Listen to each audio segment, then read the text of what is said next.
everyone. My name is Jasmine Dean, and I'm going to talk to you all about preparing for the high school to middle school transition. And then we're going to focus a little bit about how that can prepare you for college. So please bear with me. We're going to take just about 20 minutes or so to go through this, and hopefully you get something out of this presentation. So as I said, we're going to discuss what middle school versus high school looks like and how you can get to that next level and what it's going to take to get to that next level, and things that you should be thinking about when transitioning to that next level. We're also going to talk about some different myths and some myths that you may have heard or some myths that you may hear in the future, and how that pertains to high school. We're also going to talk a little bit about ways to prepare for high school and how you can be successful during that. We're going to talk about getting involved, what that means, what that can look like, and why it's important. Lastly, we're going to talk about college readiness programs and how they can help you prepare for that next level of your future. So part one, middle school versus high school. So what are some differences that you think that you may see at the middle school level that you may not see at the high school level, or things that you may see at the high school level but you didn't see at the middle school level? Some things that you might be different. All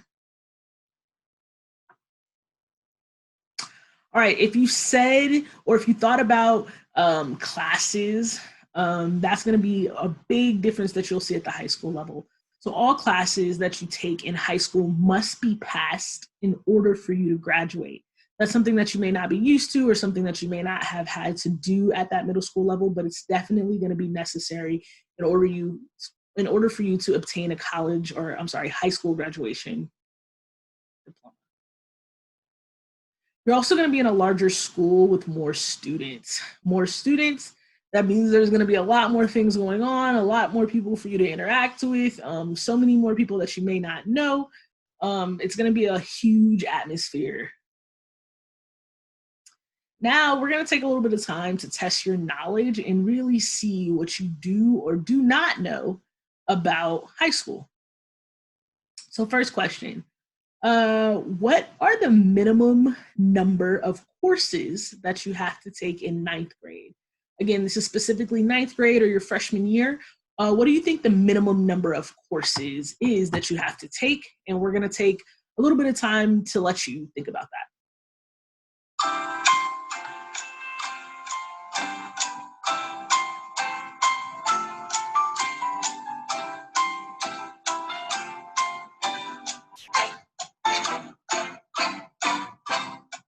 All right. If you said six is the correct answer. You will be taking 6 courses next year in the ninth grade.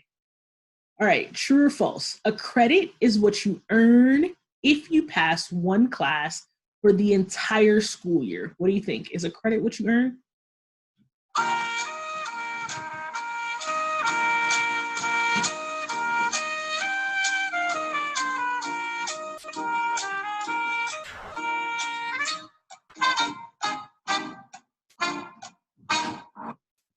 All right, so if you said true is correct. A credit is what you earn if you pass one class for the entire school year.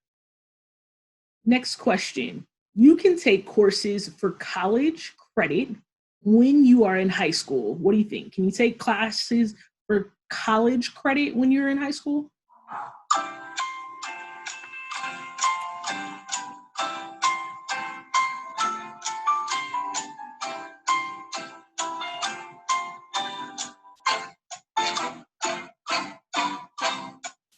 All right, if you said true, that is correct. You can take courses for college credit when you're in high school. So that's a cool opportunity for you to be able to earn some additional credits and get you a little head start on college. All right, so how many credits do you need to graduate high school in Arizona? What do you think?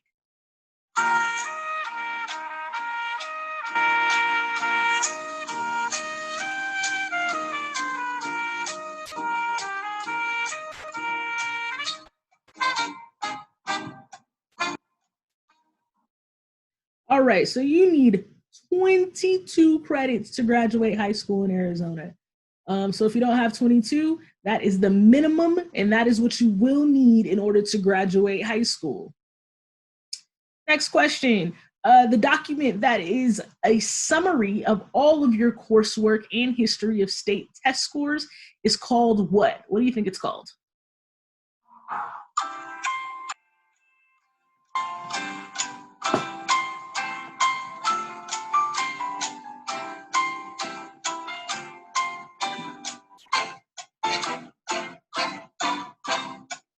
All right, so if you said transcript is correct.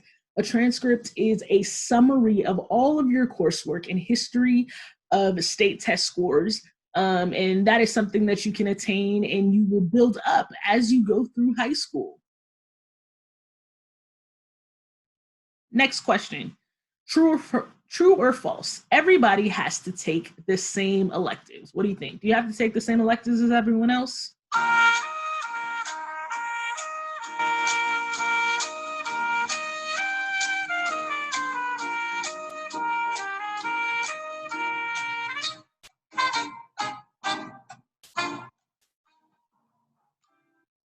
All right, so if you answered false, you are correct. Everyone does not have to take the same elective. So your friends' electives may look different from yours.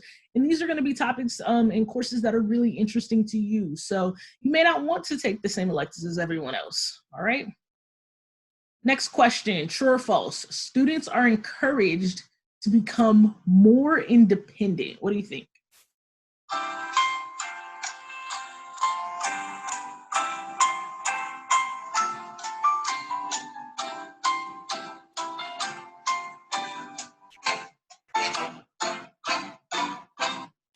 All right, so if you answered true, you are correct. Students are encouraged to become more independent.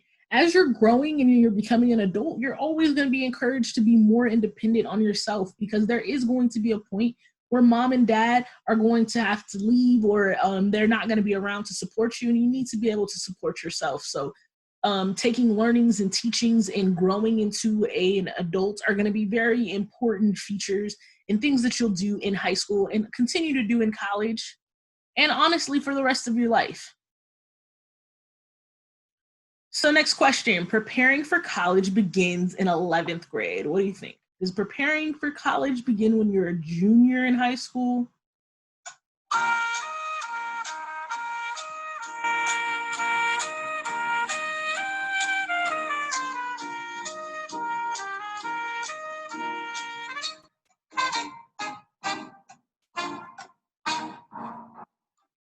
All right, so if you said false, you are correct.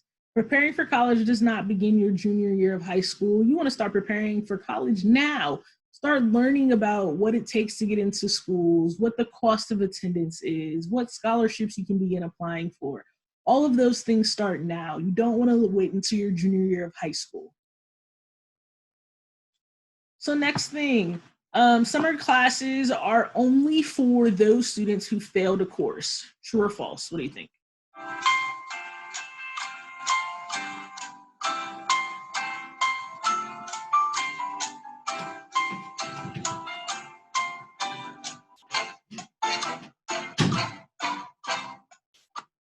All right. If you said false, you are correct. Summer classes are not only for those students who have failed a course, but they can also be for students who just want to get ahead. So don't feel that if you go to summer school that you're going to be seen as a student who has failed a course and you need to catch up in order to graduate on time. You can also, want to take summer classes so that you can get ahead and maybe graduate even sooner. Right? All right, so what are the high school graduation requirements? So these requirements are for Arizona, and these are from the Arizona Department of Education, all right? So in order for you to graduate, you need 4 years of English, 4 years of mathematics, 3 years of science with the lab, 3 years of social sciences, 1 year of fine arts, or career technical education. High school graduation requirements may vary from state to state. So again, specifically, these are for Arizona. To graduate from high school in Arizona, students must earn a minimum of 22 credits, which we learned in our quiz.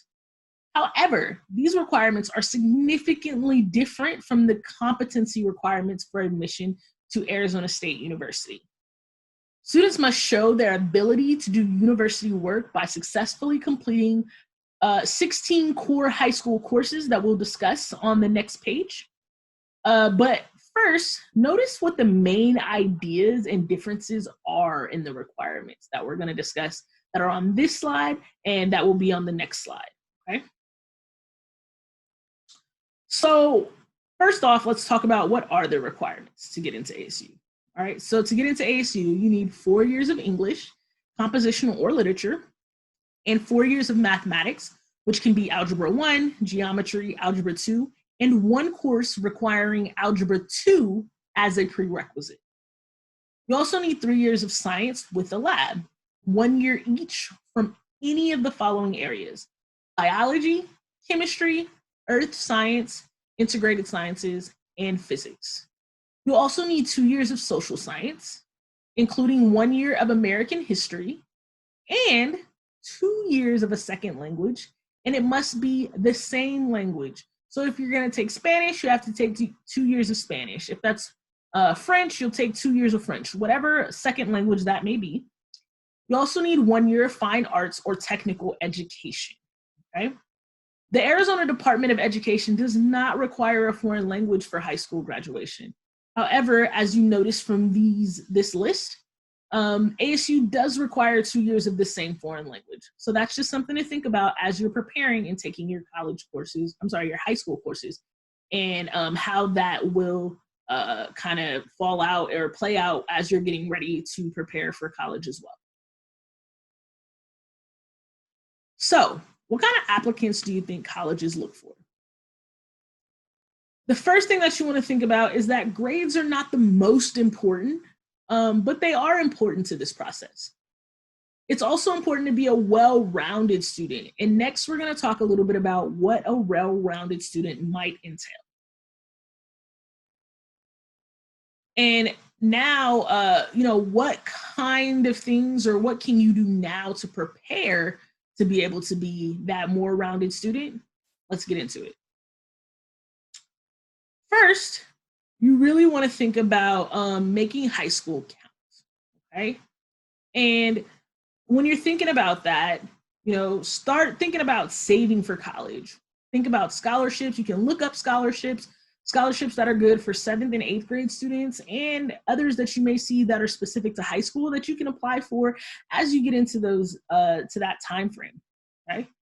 You also want to look at the tuition of schools that you're applying for in terms of college, and know what the difference between in-state and out-of-state is.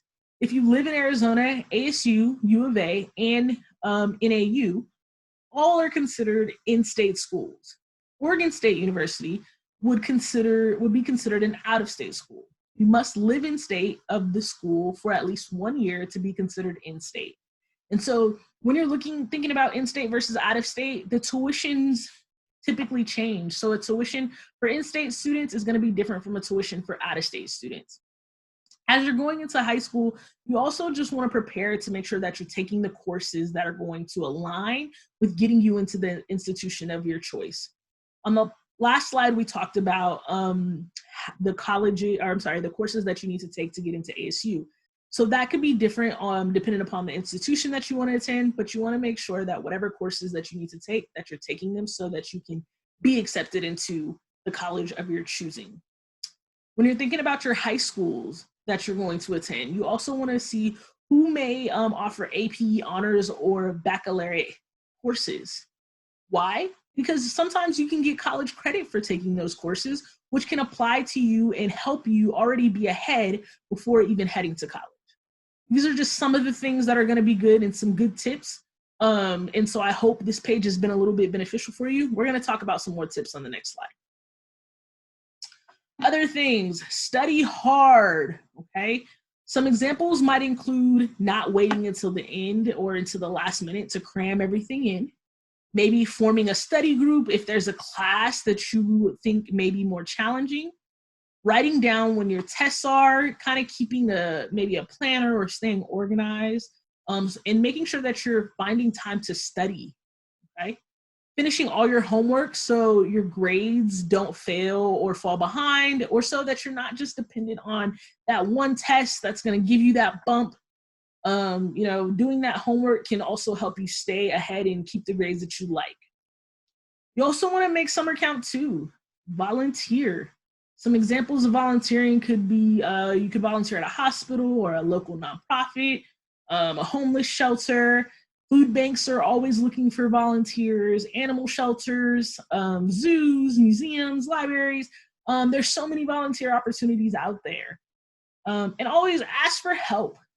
We can ask your counselors, your teachers, your parents, friends, ask them, about college, and do your own research too, but really just get as much information as you can. So things that you can be doing now: improve or discover study skills that can support you in getting to that next level. Create good study habits. Practice, practice, practice. Nothing is going to come easy until you practice it and you learn what works best for you. Explore best test-taking strategies. One thing that may work for one person may not work for you, so you have to try different things. Go to class every day. Learning is key. So if you're going to class, you're going to gain information. If you're asking questions, you're going to gain information. You only can get better and better if you participate and you get involved. So participate in class discussions as well. Also, complete all of your homework assignments. Like I said, if you're completing your homework, you don't have to really depend on a test to be able to help your grade go up. And the idea is that if you're completing your homework, that you're learning. And so when it's coming to those tests, they're not going to be as hard, right? Some other things: get involved, volunteer, create a club if you like, communicate with your teachers, be optimistic, play a sport, join a junior national honor society, participate in summer programs, and, join college readiness programs to help you prepare. Access ASU offers a ton of college readiness programs that we want to be able to support you with. Right? So, why should you get involved? 1, scholarship opportunities. Scholarships are really that support in giving you free money to be able to go to college. And when you're applying for college, they want to know, and those scholarships a lot of times want to know, what are things that you're doing in addition to your academics. This can also help with letters of recommendation. If someone is writing a letter of recommendation from you or for you, they're going to obviously or typically ask, what are some things that you do in the community? What are some things that I can write about or talk about that you've done before, or ways that you're giving back? They want to be able to support you, and this will really help them to enhance your letter of recommendation. This can also help you develop a strong personal statement. So sometimes you have to write a personal statement for a scholarship or for some type of other opportunity. And this will give you something to go off of other than I was a student and I went to school. Lastly, your college applications. Sometimes you do have to write some type of an essay or answer questions for your college applications. And again, this will help you develop and have things to look back on, to not just be able to say, well, I'm a straight A student and I go to school, and that means I should be able to get into your institution. Last thing that I kind of want to talk about is Me3. So if you go to asu.edu/Me3, you can explore your interests, your options for your future, and really learn about things to help you get into college and like what careers might be good for you. You'll see here that if you take the short quiz that's offered on the Me3 page, it'll give you some different careers that may be of interest to you. You can read about those careers, learn about what they are, what they entail, what's the average job salary here in Arizona as well as nationwide, learn about job openings, learn about different majors that would be good to be able to get into those careers, and really help you like maybe narrow down some things that you like or find the right career fit for you. You can also visit our homepage to learn more about Me3 and also access ASU services and opportunities. Our website is eoss.asu.edu/access/services. Thank you so much for allowing me the time to present to you all and looking at this presentation. If you have any questions, please contact Access ASU at eoss.asu.edu/access, or you can send us an email at accessasu@asu.edu. And our phone number is 480-965-6060. Also, feel free to connect with us on social media. We're on Facebook, Twitter, Instagram, YouTube, and Snapchat. You can reach us at Access ASU on those social media sites. Thank you again for your time, and I hope this was beneficial.